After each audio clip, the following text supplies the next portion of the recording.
Easter. Okay. Did you see the, It's good. Let's try go stand like over there. the guy See if it doing still triggers. Yeah. imitation is pretty The good. distance. We don't know that. So we'll figure that out right now. Y'all get out of focus? Yeah, it's focused. Cool. Thank you. Outstanding. Set up. Hey, we're keeping social distancing over here. I don't know about those stills. I don't know about your group. I don't know about your group. Right? Okay. Steve, So, there's gum on your seat. yep, you're setting I'm up. gonna go to the very back. Okay. Test it one time. I don't know.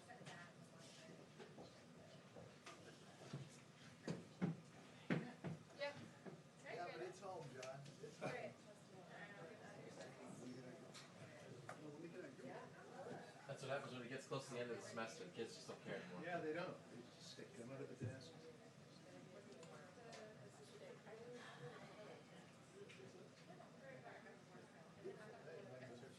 It is lovely. Oh, right here, like.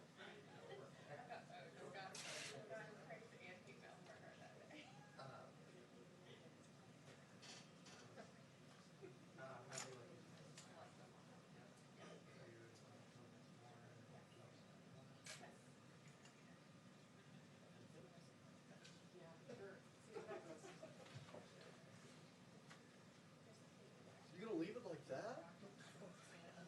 You gonna leave it like that? Same Roy? No. Yeah. Are you sure? 100%. Holy shit, I feel it. That's great.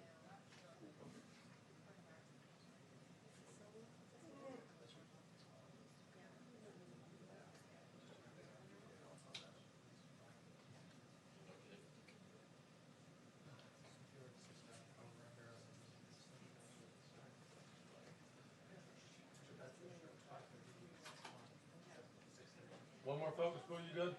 I'm gonna take my spot there.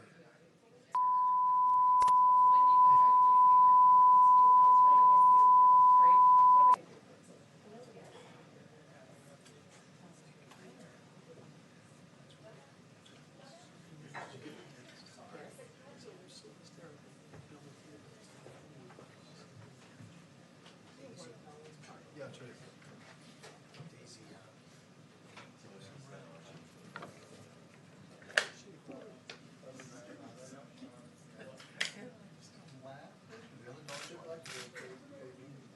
What?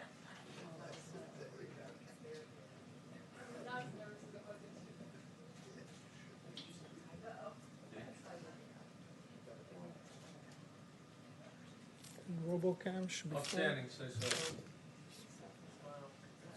Robocam.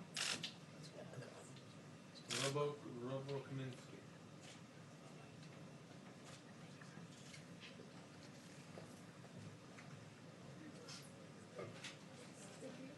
Perfect, where we need to sit.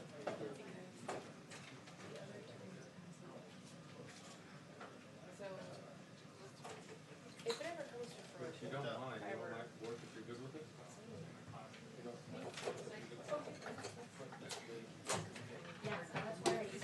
Are we close? Whatever you need to do. Exactly. We all hope. But anyway, no, We love the back of your head, but sometimes it's better.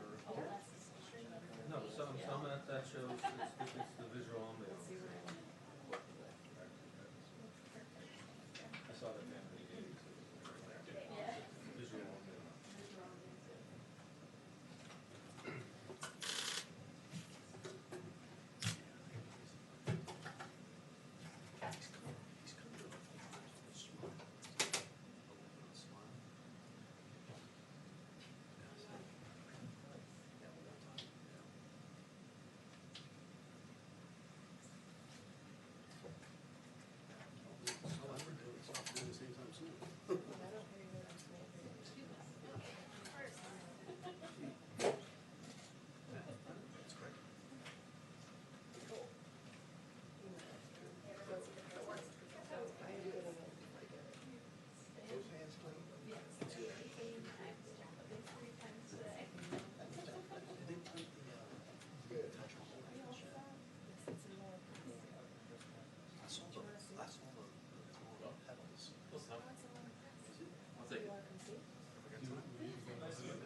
No, Aaron's gonna start back there, or I'm sorry, Alex is gonna start back there, and I'm gonna go generally that way. But some keep it to adult role. That was the best. Very sweet. No.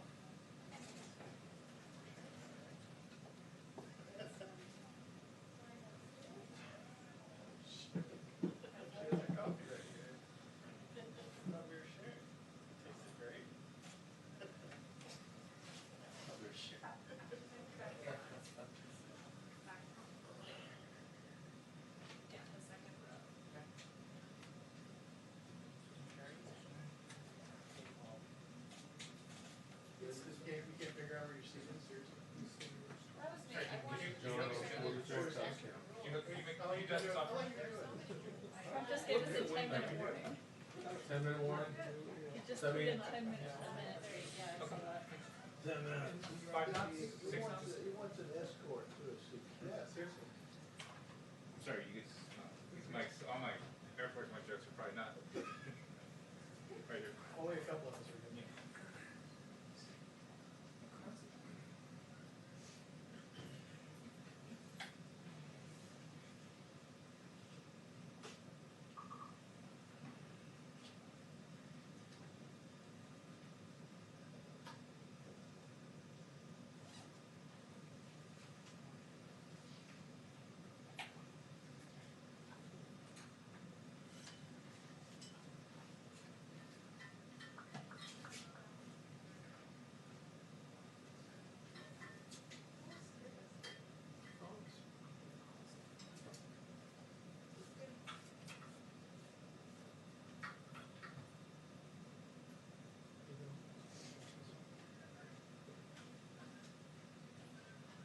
Briefing room's clear for now.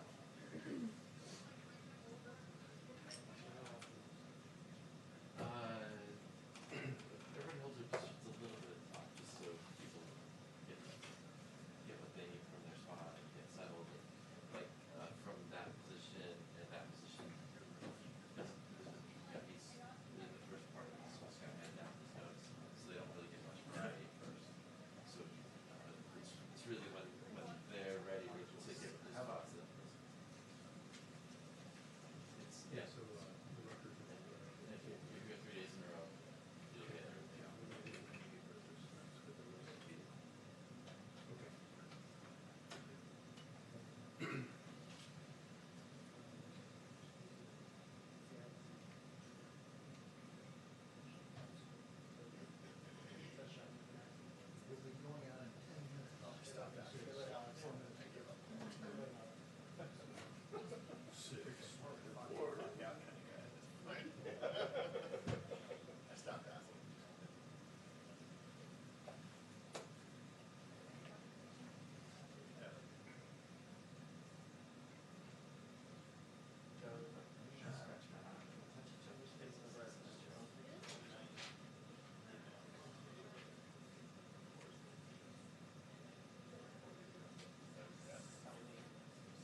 Thanks. It's quite pavlovian.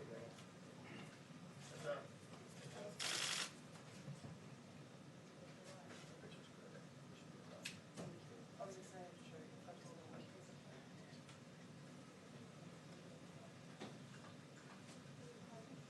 Blueprints on it. Oh, okay. Okay, all right. Sorry. Like a ball. I guess each of you, this will be out in 10 minutes, 1 minute. So. Is that accurate? Somebody see that? Sure. Okay. How are you? Hi. Everyone surviving? Survive.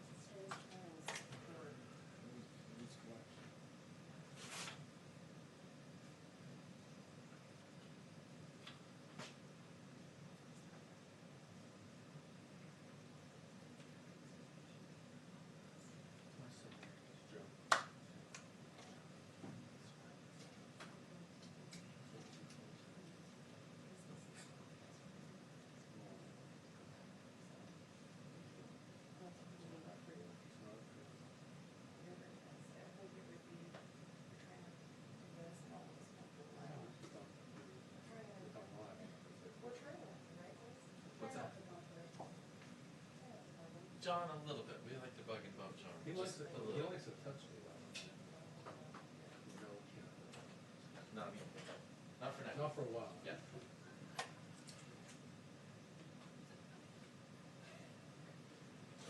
There's a bunch of goofy guys, you know? Water.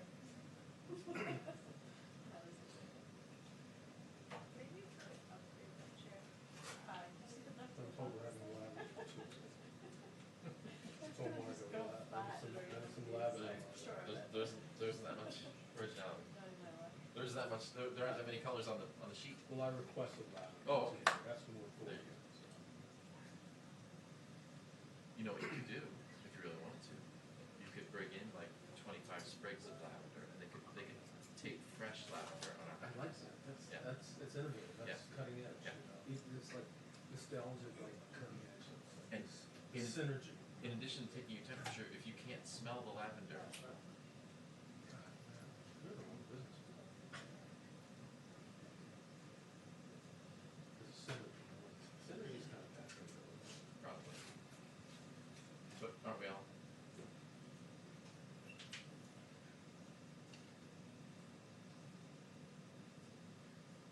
I know.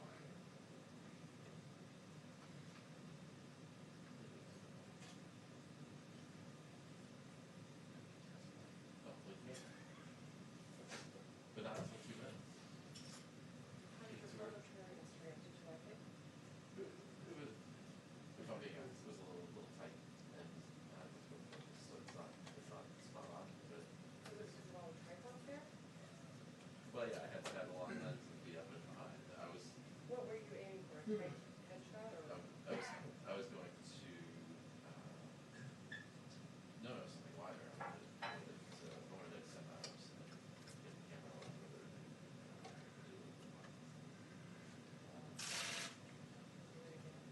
I'll be back in 2 weeks. Gonna make everybody stir doing all that clicking and that. As far as me. My bad, my bad, It's all stirred. my bad. It's okay. Y'all just sit still, you be What did fine. you send it? Did Oh, you yeah. like it? Well, Or did you get feedback from what people do? no, no. They don't say anything? The machine gets filled up. Brendan's good there. Whatever I say with Brandon. So do you guys have a chart now for the rotation? I'm looking. We have a memo. Oh, so do you just move? We I got you. for our starting positions, we rotate everything. Time to get nervous now. That's 10 minutes. That was 10 minutes. Take the eggs out. Precision.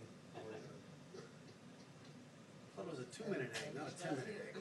Shocking. It's 10-minute egg, you can bounce it. Maybe we'll send another to it. Maybe your eggs.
send you a photo from a personal email, same name.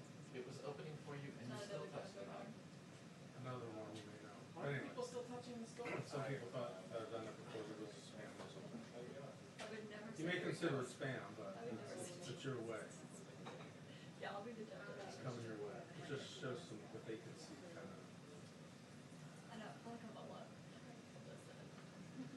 This is as much solitude you get sometimes in business. You look pretty low. Well, it's lonely.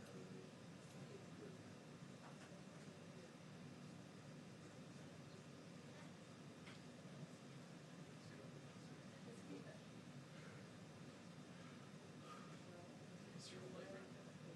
You miss your old leg room.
remember if I put it on Yeah, here. yeah. Those are cute.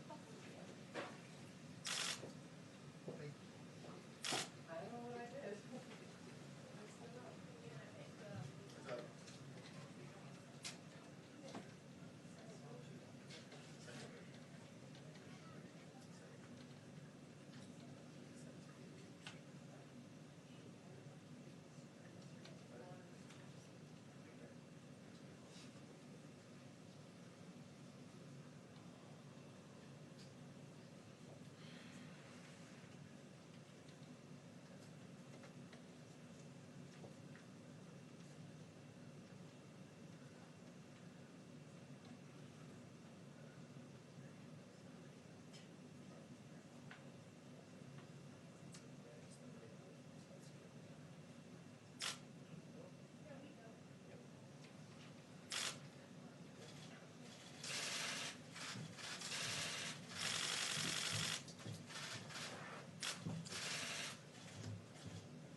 Yes, you noticed. It's like a volleyball game. Hey, John. Hey, you'll be servants. It's like a math model. It's kind of exciting. I love that. This is like, now I can predict where you're going next. I know, but we get used to like being in our spots. I noticed that. This is kind of disruptive. Let's see how good it is. Keeps us on our toes. I like it though. Hello, everybody. Hello, thank you very much. Thank you. Beautiful day. Very good what you're doing. Look at all those empty seats. Never seen it like that. Oh boy, how the world has changed. How the world has changed, right? But it's going to end up being better than ever. I want to thank you very much for being here, and I'd like to update you on the steps we're taking on our ongoing fight to defeat the virus. This morning at 7:55, I spoke to the leaders of the G20, had a great meeting, and we have a lot of different ideas, a lot of good ideas. We're working together. The leaders gathered virtually around the world to discuss the whole subject of the problem that right now 151 nations have got.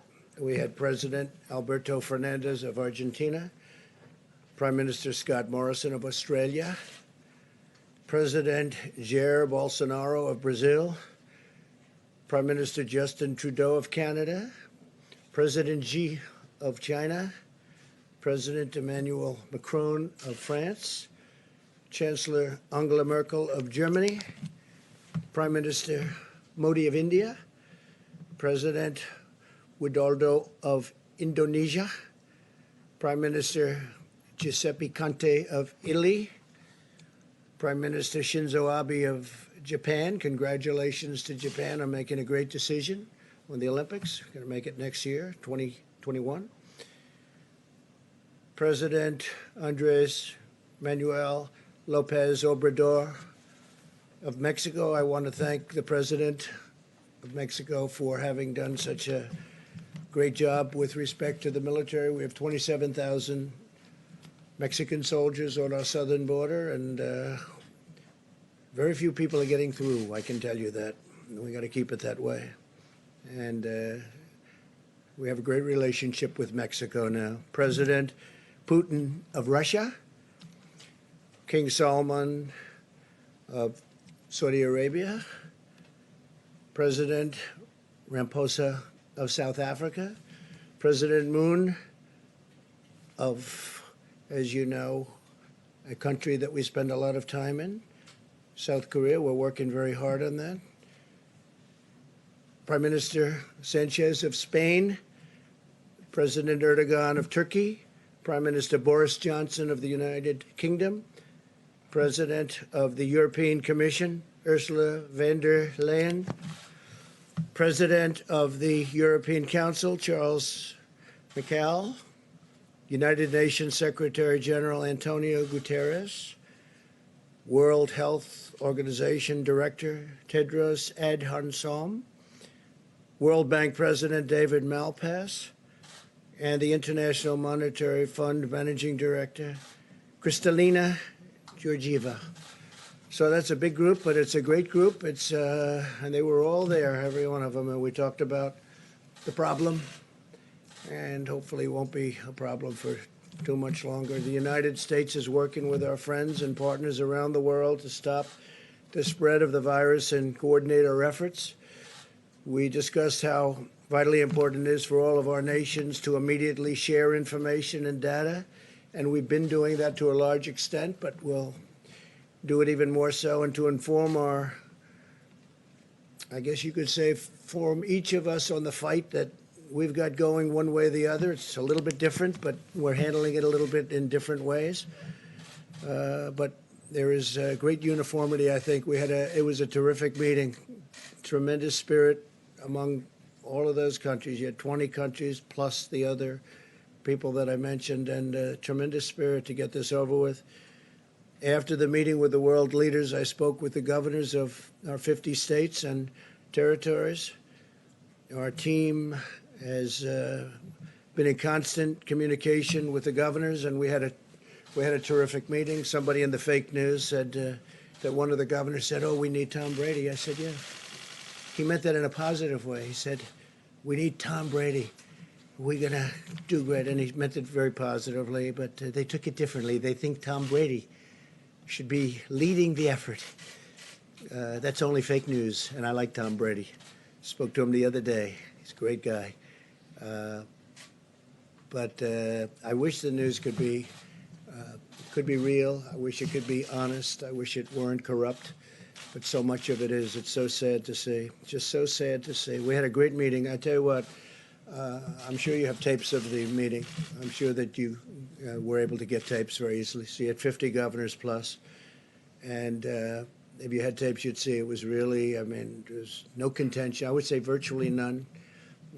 I would say maybe one person, there was a little tiny bit of a raising of a voice, a little wise guy, a little bit. But he's usually a big wise guy, not so much anymore. We saw to it that he wouldn't be so much anymore. But he is, I would rate Mike was there. A lot of the folks in the back were there. And it was a great meeting. Took place at about 12 o'clock. So we went from the G20 to the governors. We also spoke about the economic relief with the governors and the package that we're moving through Congress to deliver much-needed financial assistance to hardworking families and small businesses. I want to thank Democrats and Republicans in the Senate for unanimously passing the largest financial relief package in American history, 96-0, and I have to say it's the largest by far. And I'm profoundly grateful that both parties came together to provide relief for American workers and families in this hour of need. The House of Representatives must now pass this bill, hopefully without delay. I think it's got tremendous support. When you're at 96-0, and as you know, a couple of those people are quarantined, and one, Rand Paul, he's actually got it. But he'll be better. He's been a great guy. He's been a great friend of mine, actually. The massive $2.2 trillion relief package includes job retention loans for small businesses with loan forgiveness available for businesses that keep their workers on the payroll. It's pretty good. Loan forgiveness, keep the workers on the payroll. It's pretty good. Direct cash payments will be available to American citizens earning less than $99,000 per year, $3,400 for the typical family of four. Expanded unemployment benefits. The average worker who has lost his or her job will receive 100% of their salary for up to 4 full months. These are things that, by the way, we have plenty more to go, but they're things that nobody's ever had any package like this done. And I just want to thank them. Hopefully it'll get approved equally easily in the House, really. I think it will go through pretty well from what I hear.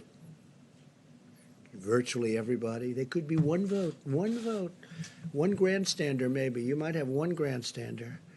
And for that, we'll have to come back and take a little more time, and it'll pass. It'll just take a little longer. But let's see whether or not we have a grandstander. Critical support for the hardest hit industries with a ban on corporate stock buybacks and tough new safeguards to prevent executive compensation abuse. Over $100 billion for our amazing doctors, nurses, and hospitals. $45 billion for the Disaster Relief Fund, more than doubling the amount available. This is tremendous stuff. $27 billion for the coronavirus response, including $16 billion to build up the strategic national stockpile with critical supplies, including masks, respirators, and all sorts of pharmaceuticals. $3.5 billion to expand assistance to child care providers and child care benefits to healthcare workers, first responders, and others on the front lines of the crisis. And these are really brave, incredible people, I have to say. And some of them are getting sick, and some of them are getting very sick, and some of them don't even recover. They're incredible people. $1 billion for Defense Production Act procurement. We are, as you know, using the act, but we use it only when necessary. We use it as leverage. We generally don't have to use it to accomplish what we want to accomplish. As of today, FEMA has shipped over 9 million N95 masks, 20 million face masks, 3.1 million face shields, nearly 6,000 ventilators, 2.6 million gowns, 14.6 million gloves, and we're sending more every day, and we've got tremendous amounts of equipment coming in. A lot of great companies are making equipment right now. The ventilators, obviously, they take a little longer to make, but we have a lot of companies making them, and we're going to be in great shape. We took over an empty shelf. We took over a very depleted place in a lot of ways. As you know, the testing is going very, very well, and that was obsolete and broken, and we fixed it, and it's been going really good. And I think, very importantly, the stockpile, we're really filling it up, and we fill it up rapidly, but we get it out. Sometimes we have it sent directly to the states instead. And again, the state has to be doing this kind of a thing also. We're sort of we look from behind a little bit, and we look at how are they doing, and if they need help, we do it. But it's their first responsibility. Sometimes they just can't get it. But we load it up and we send it out. But if we can, we have it sent directly to the state. We want it to go directly to the point where we want it. I can now announce something that I think is incredible, what they've done in the Navy, because the incredible naval hospital ship, the USNS Comfort, which is incredible, actually, when you see it inside, will be underway to New York City on Saturday. So it's going to be leaving on Saturday rather than 3 weeks from now. They did the maintenance quickly, and it was going to be there for quite a while longer, another 3 or 4 weeks, and it should be arriving. I told the governor 20 minutes ago, Governor Cuomo, that the ship will be arriving at New York Harbor on Monday. I think I'm going to go out and I'll kiss it goodbye. I'll go to, it's in Virginia, as you know, and I will go and we'll be waving together because I suspect the media will be following. John, are you going to be following? Maybe. You never know, huh? It's a very important vessel. Great ship. It's a great vessel, is right. So if you want to go, I'll see you there, and if you don't, that's okay. After being fully loaded with medical supplies, it's loaded up to the top, and it's over at the Norfolk Naval Base. That's where it departs. It is expected then to, we're saving about 3 to 4 weeks by the incredible work done by the Navy, and I actually look forward to Saturday to see it go. The ship will arrive, and I believe it's going to get a little bit of a ceremony. There's something very beautiful about it. It's an incredible piece of work. Going to be landing at Pier 90 in Manhattan to provide hospital surge capacity for the New York metropolitan area. So it's a surge capacity. They may use it for this, or they may have other people coming in from hospitals unrelated to the virus, and then they'll use those hospitals on land.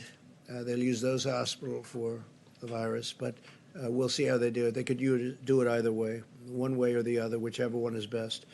But it could be because it's set up so well for a regular hospital that they may take people out of hospitals and then use those rooms for the virus. The National Institute of Health and the private sector, working closely with the FDA, continue to collaborate to discover and test treatments and therapies that can effectively reduce the duration and symptoms of the virus and very much help people to recover.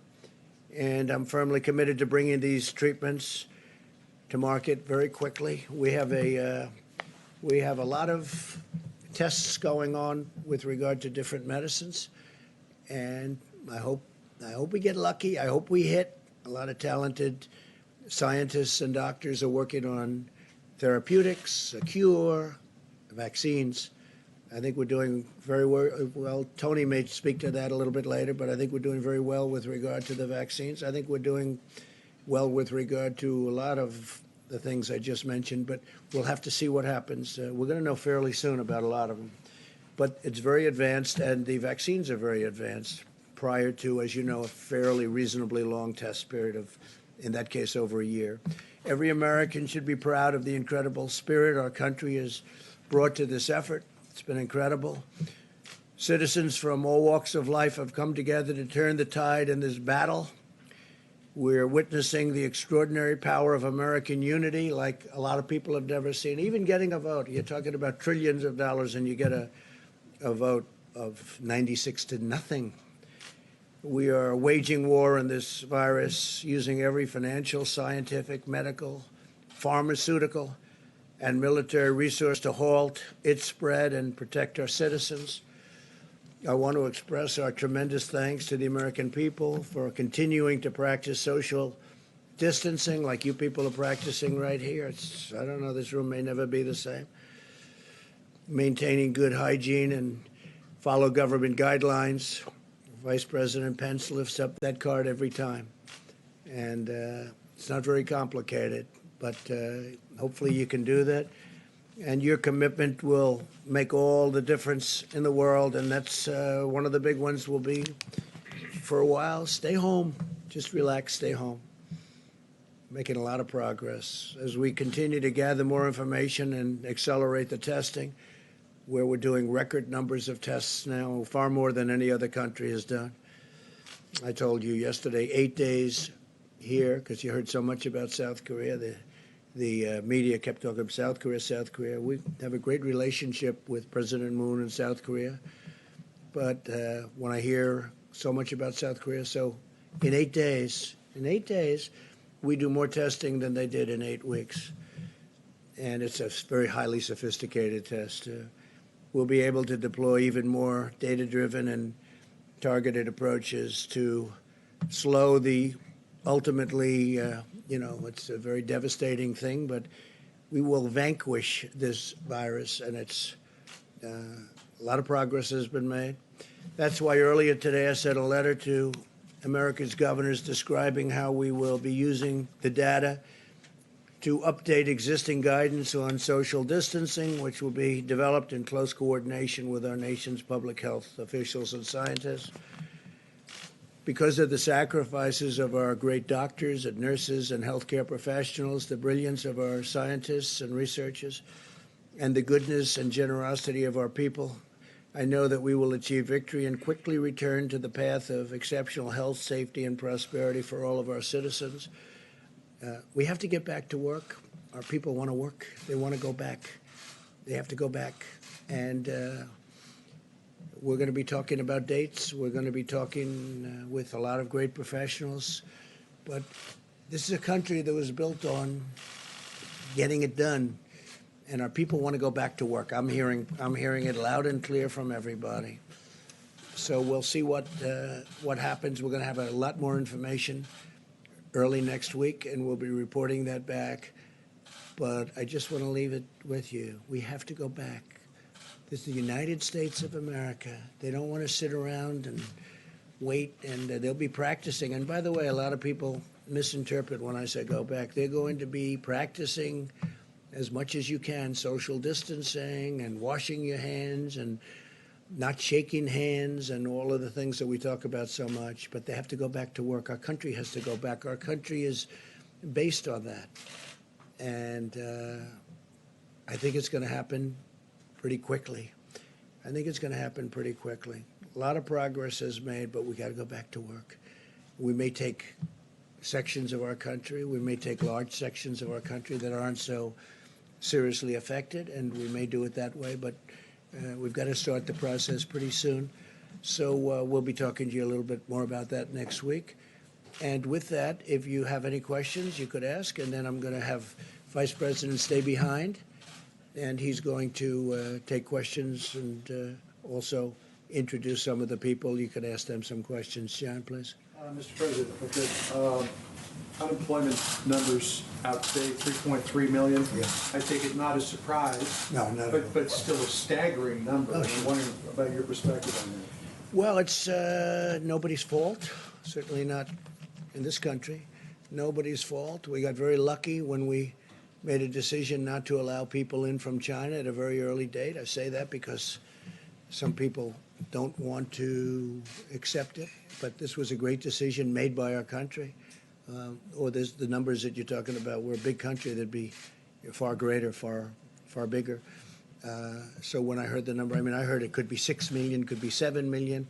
It's 3.3 or 3.2. But it's a lot of jobs. But I think we'll come back very strong. The sooner we get back to work, you know, every day that we stay out, it gets harder to bring it back very quickly. And our people don't want to stay out. So I know those numbers, John, but I think you'll see a very fast turnaround once we have a victory over the hidden enemy, as I say. It's a hidden enemy. Sometimes a hidden enemy is a lot tougher than somebody that stares you in the face, right? So we'll see what happens. But, I mean, they're fully expected numbers, at least. Steve, please. There's a U.S. proposal to deploy some troops along the Canadian border. Yeah. And Prime Minister Trudeau was complaining about that. Why is that necessary? Well, we have very strong deployments on the southern border, as you know, with Mexico, and we had some troops up in Canada, but I'll find out about that. I guess it's equal justice to a certain extent. But in Canada, we do have troops along the border. You know, we have a lot of things coming in from Canada. We have trade, some illegal trade that we don't like. We have very strong sanctions on some. We have very strong tariffs on dumping steel. And we don't like steel coming through our border that's been dumped in Canada so they can avoid the tariff. You know, I charge a lot of tariff for the steel. And it's been great for our steel companies because now they can really go. You look at what's happened with steel. It's been pretty incredible. But we've taken in billions and billions of dollars in tariffs on steel. And much of it comes in from China, but they can come through the Canadian border too. So we're always watching for that. The numbers correctly, the United States now has surpassed China as the country with the highest number of virus cases. Does this surprise you at all? Is it following a predictable trajectory? No, I think it's a tribute to our testing. You know, number one, you don't know what the numbers are in China. China tells you numbers, and I'm speaking to President Xi tonight, I believe, and we'll have a good conversation, I'm sure.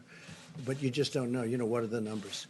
But I think it's a tribute to the testing. We're testing tremendous numbers of people.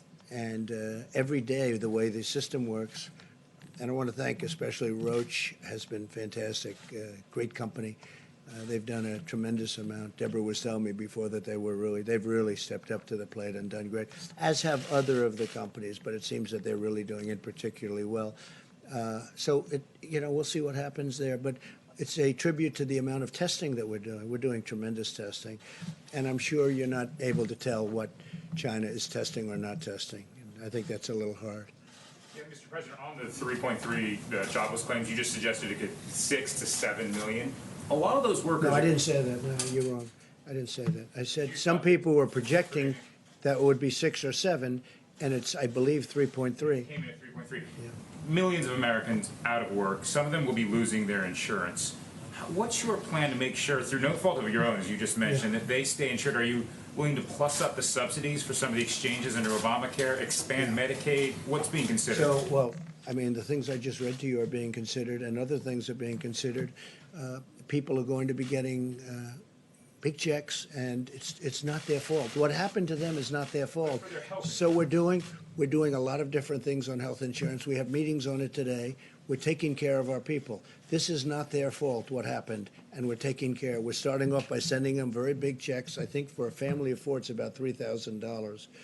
And we're taking care of our people. We're taking care of our workers. This was not, as I say, this was not a financial crisis. This was a health crisis, a medical crisis.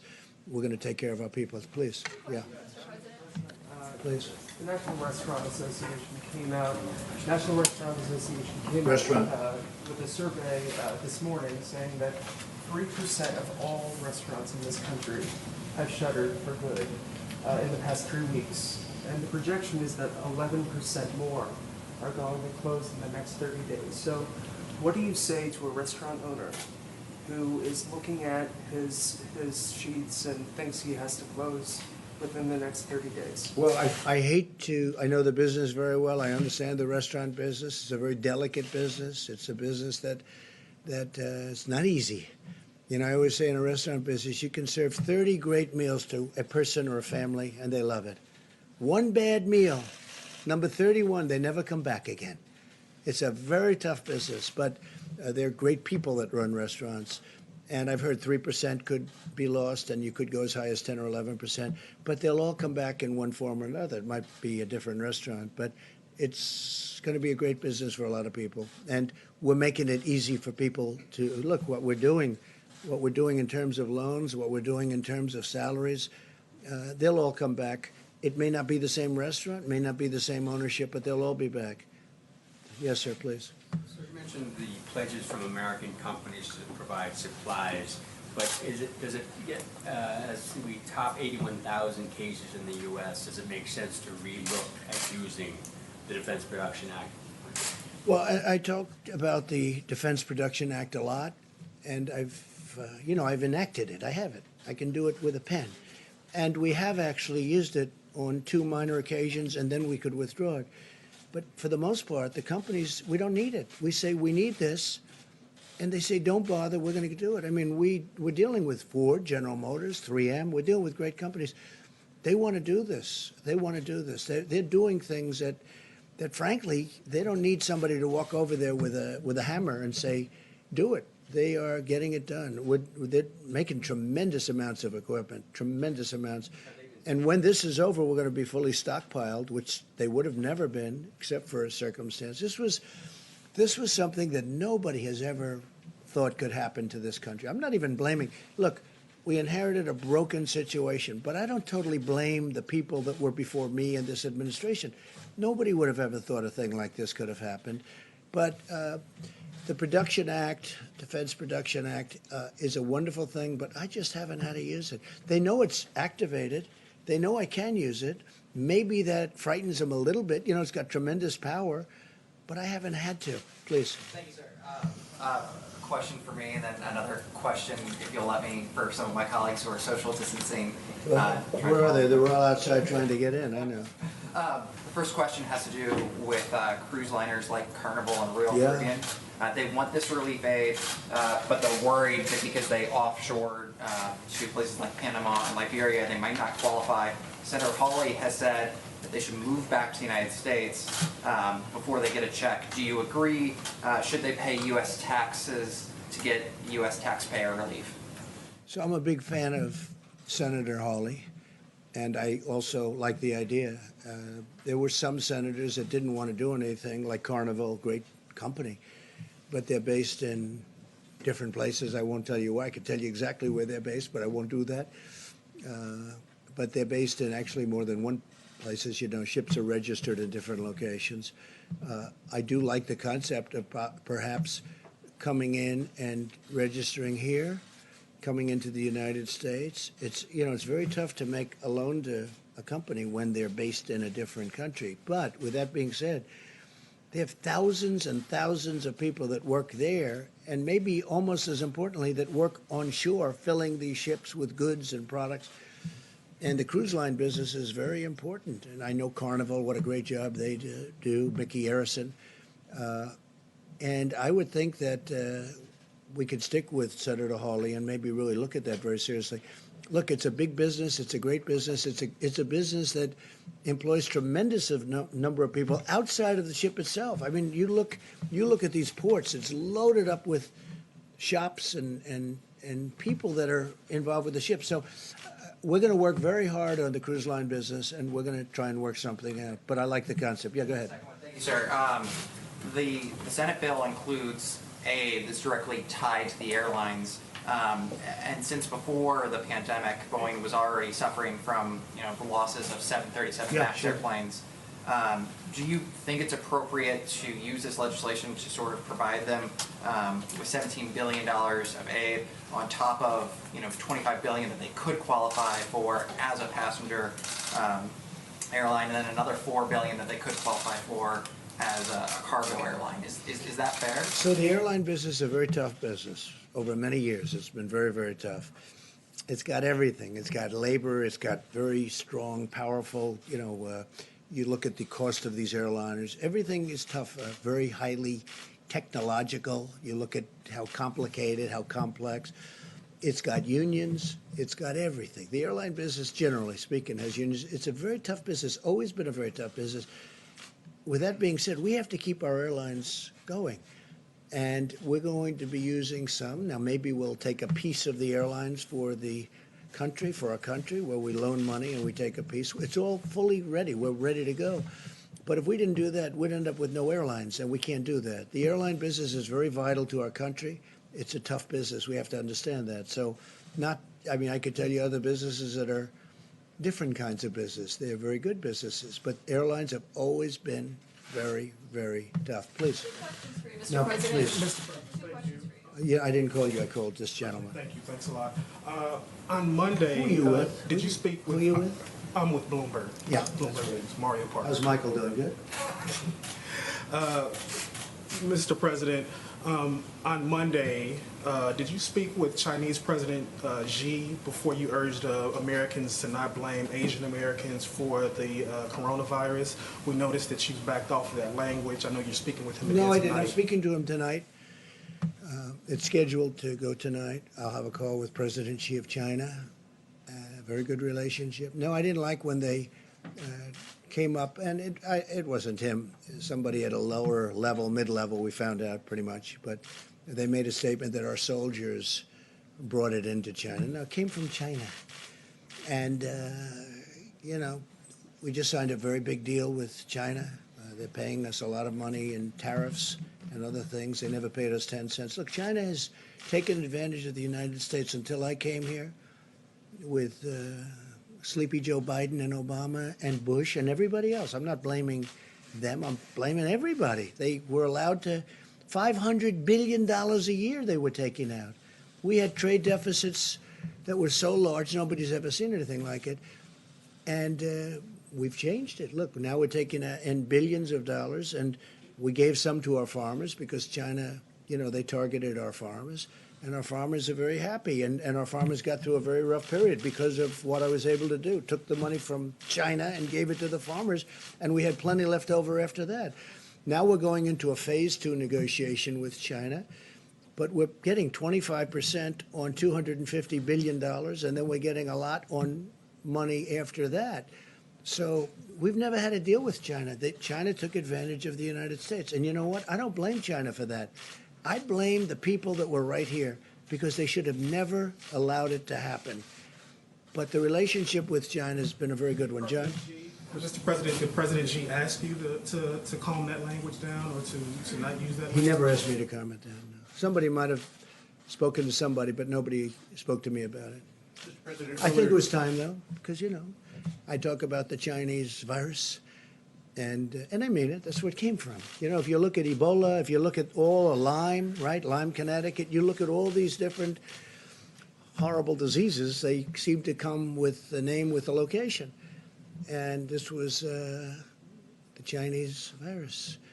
But I don't have to say it. If they feel so strongly about it, we'll see. But, we just made a great deal with China. Great, hopefully, for both parties. But we made a deal with China, and we're going to do another one, it looks like. They want to do it very badly. maybe they'll want to wait, like Iran. They want to wait to see whether or not Trump gets beaten in the election, because would they love to negotiate with Biden or somebody else other than me? They would love it. That's their best dream in the world. So many others. So there are some that maybe are, waiting till after November 3rd, the election day. But I think we're doing very well. It would be sad if we blew all of the advantages that we have right now, because we've made unbelievable trade deals, whether it's Mexico, Canada, Japan, South Korea, China, and others.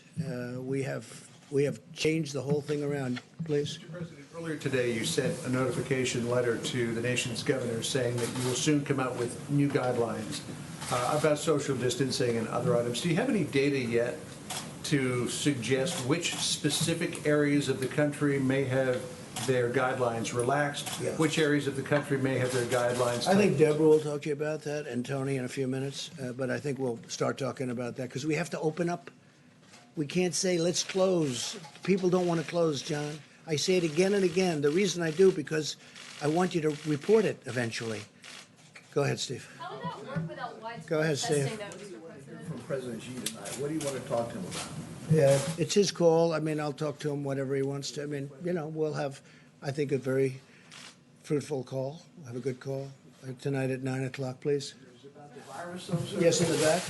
We'll be talking about that. Yeah, we'll be talking about the virus. Thank you. Yeah, in the back first, please. Thank you, Mr. President. Despite the jobless claim numbers today, the market rallied again. It's up over 4,000 points the last 3 days, Yeah, marking, record.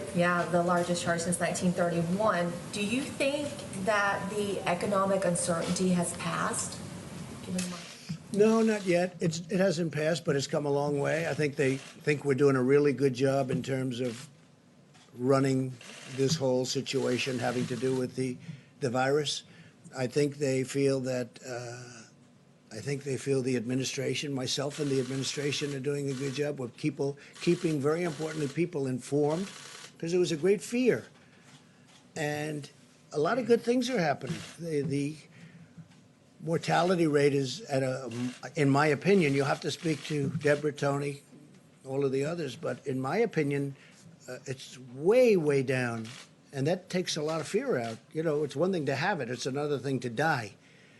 When I first got involved, I was being told numbers that were much, much higher than the number that seems to be. And remember that people that have it, many people have it. I just spoke to 2 people. They had it. They never went to a doctor.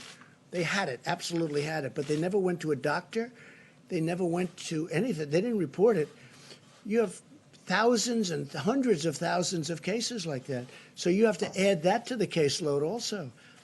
And the people that actually die, that percentage is a much lower percentage than I ever thought. That's one of the reasons I say, look, we're going to beat this and we're going to get back to work. Yes, please. Administration today, the DOJ announced charges against Nicolas Maduro for drug trafficking. They've designated him as a Sounds narco-terrorist. appropriate. It's also expected that Venezuela is going to get hit really hard by the coronavirus. Does the administration see this as a weak point for the Maduro regime? We don't look at a weak point. This is a serious problem for over 150 nations, the virus. I would say this, Maduro and Venezuela, we're watching it very closely. We'll see what happens. But that is correct. Those charges were made. Please. You said a moment ago that you used the Defense Production Act on 2 minor occasions. Yeah. What were those? We will give you that notification. We'll let you know. Okay? Can I follow up on John's question about the classifying for counties? A lot of these areas have not done testing yet. Is it safe to say that the current guidelines will be extended into next week? Will you wait to change those guidelines until you have the data yet? I want those guidelines to go even when we're open and fully operational. And frankly, much of the guidelines, like shaking hands, maybe people aren't going to be shaking hands anymore. Tony had mentioned to me, Tony Fauci, the other day, that I don't think he would be too upset with the concept of not shaking hands. He was saying that the flu would cut down, the regular flu would be cut down by quite a bit if we didn't do that, if we didn't shake hands. The regular flu, of which, you have a lot of deaths and a lot of problems with that too. So I think a lot of great things are going to, when we're open, just to finish, when we're open, as soon as we open, That doesn't mean you're going to stop with the guidelines. You'll still try and distance yourself, maybe not to the same extent because you have to lead a life. But I think the time is coming. How about one more question? Go ahead, in the back, please. Thank you very much, Mr. Go ahead, President. please. I also have two questions because I'm asking on behalf of foreign press as well. So one domestic question, one international. Domestically, you just tweeted the other day saying that it's very important that we totally protect Asian Americans. Yes, I do. Very important to me. But still millions. Very important to me. We have to protect our Asian Americans. It's a very important. That was a very important tweet to me because I didn't like things that I was hearing. Please go ahead. Well, what's the concrete measure that you're taking to combat the hate crimes against Asians? Well, I don't know. All I know is this. Asian Americans in our country are doing fantastically well. I'm very close to them, as you know, and they're doing fantastically well, and I think they appreciate the job we're doing. But I did want to put that statement out, the social media statement, because to me, Asian Americans are a great part of our country. Thank you all very much. We'll see you soon. Thank you. I've got two questions for you, Mr. President. On your guidance for county by county, how does that work, Mr. President? Would people be able to go from county to county if it's high risk and low risk? Well, good afternoon, everyone. The White House Coronavirus Task Force met today. We continue to move out on President Trump's directive to slow the spread with mitigation, to advance and expand testing across the country, and to work on the critical supplies that our healthcare workers in our nation needs. Today, the President convened the nation's governors, all of the states and territories, and reiterated to them that with FEMA in the lead, our approach is, our response to the coronavirus in this country is locally executed, healthcare workers, local public health officials. It is state